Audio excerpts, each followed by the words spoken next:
আপনি শুনতে পাচ্ছেন না? আপনার হাতটা দেখান।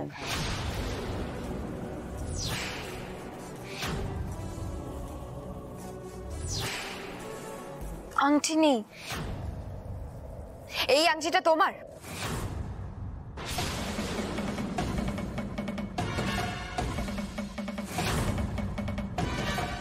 সত্যি বলো বলছি, এই আংটিটা তোমার না? তুমি স্যারকে মেরে ফেলেছো। কি ফুলকে এসব কি বলছিস তুই? হ্যাঁ মা, আমি একদম ঠিক কথা বলছি। আমাকে কিডন্যাপ করে যে ঘরে রাখা হয়েছিল স্যার তো প্রথমে সেই ঘরে গিয়েছিল। তখন আমার জ্ঞান ছিল না। তারপর দাদা ভাইরা এসে ঢোকে, তাই না দাদা ভাই? হ্যাঁ, রোহিত একজনকে পালাতে দেখেছিল এই সুকচরা বাড়ি থেকে, কিন্তু তার সাথে এই আংটিটার কি কানেকশন? এই আংটিটা রোহিতের নয়? তাহলে এই আংটি কার? অভিরূপ সামন্ত।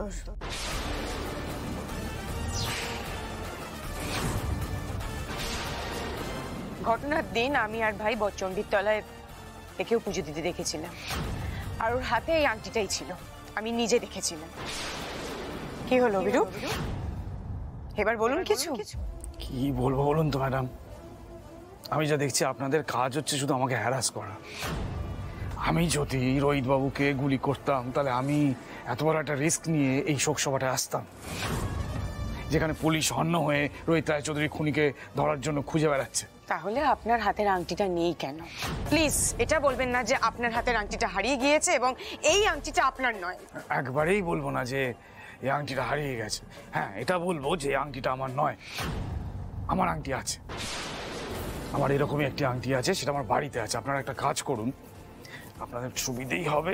এই আমার বাড়ির চাবি, আপনারা চাইলে দেখে আসতে পারেন। ঘটনার দিন আপনি কোথায় ছিলেন? 9টা থেকে 12টার মধ্যে? আমি ওই জেজিএস এর কার্যালয়ে ছিলাম। সেখানে কোনো সাক্ষী ছিল? ম্যাডাম, আমি তো জানতাম না একটা শোক সভায় এসে আমাকে এই পরিমাণে অপদস্থ হতে হবে, সবাই আমাকে চার্জ করবে। নাহলে সাক্ষ্য প্রমাণ সব আমি নিয়েই এখানে আসতাম, বুঝতে পেরেছেন? দাদা ভাই, অভিরূপদার বাড়িতে কাউকে পাঠাও।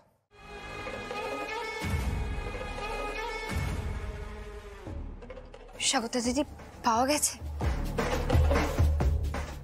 পাওয়া তো গেছে,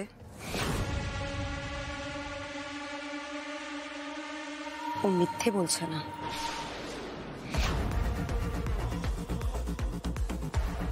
স্বাগতা দিদি, আমার মনে হয় কোথাও একটা সমস্যা আছে।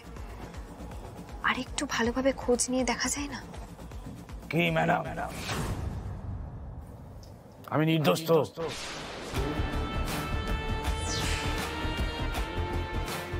আচ্ছা, 7টা থেকে 12টা পর্যন্ত আপনি যেখানে ছিলেন, মানে পার্টি অফিসে, সেখানে নিশ্চয়ই সিসিটিভি ক্যামেরা আছে?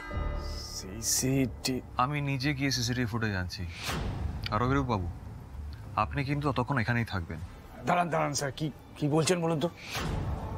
আরে বাবা, আমার আংটিটা তো আমার বাড়ি থেকে পাওয়া গেল, তার মানে এটা তো প্রমাণ হয়ে গেল যে রোহিত বাবুর কাছে যে আংটিটা ছিল সেটার সাথে আমার কোনো যোগ সাজস নেই, আমি নির্দোষ। তাহলে শুধু শুধু আপনারা কেন আমাকে ডিটেইন করছেন? অভিরূপদা, বাজারে তো একই রকম আংটি কিনতে পাওয়া যায়। তার মানে তুমি বলছো যে অভিরূপদা আগে থেকেই বুঝেছিল যে ও আংটিটা হারিয়ে ফেলেছে, তাই একই ধরনের আংটি কিনে বাড়িতে রেখেছিল, তাই তো?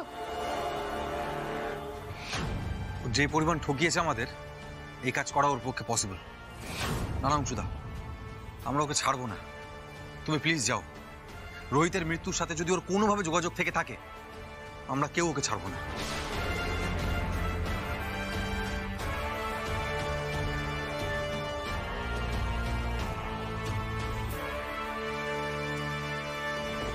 দিদি,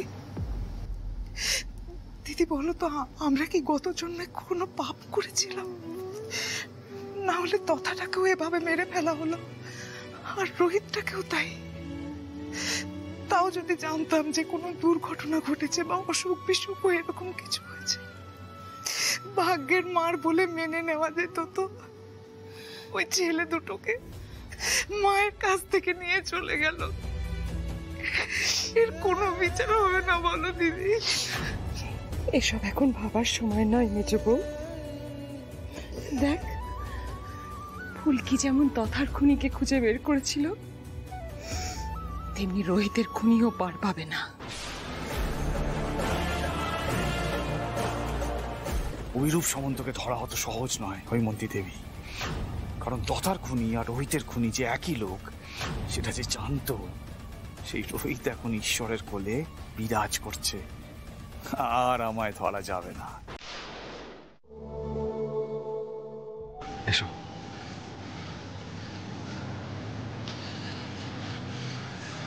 ইনি মেজ জেঠি, রোহিতের মা, আর ইনি জেঠিমণি। আন্টি, আপনারা যখন চান আপনাদের ছেলের সঙ্গে কথা বলতে পারেন। আন্টি, আপনার ছেলের হাতটা তো আমার বুকের ভেতরে ধুকপুক করছে। এই দেখুন।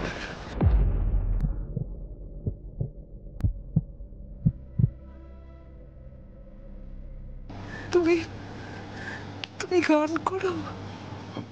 গিটার শেখেন আন্টি, গানও করতে পারি। আমার রোহিত গান গাইতে যেন শেষের দিকে ওই যে ফুলকি ওকে বাধ্য করতো নাচ গান এসব করতে। আন্টি, আমি রোহিত স্যারের হয়ে আপনাদের সবাইকে একটা গান গেয়ে শোনাতে পারি, যদি আপনি পারমিশন দেন তবেই। করো না বাবা, গান করো।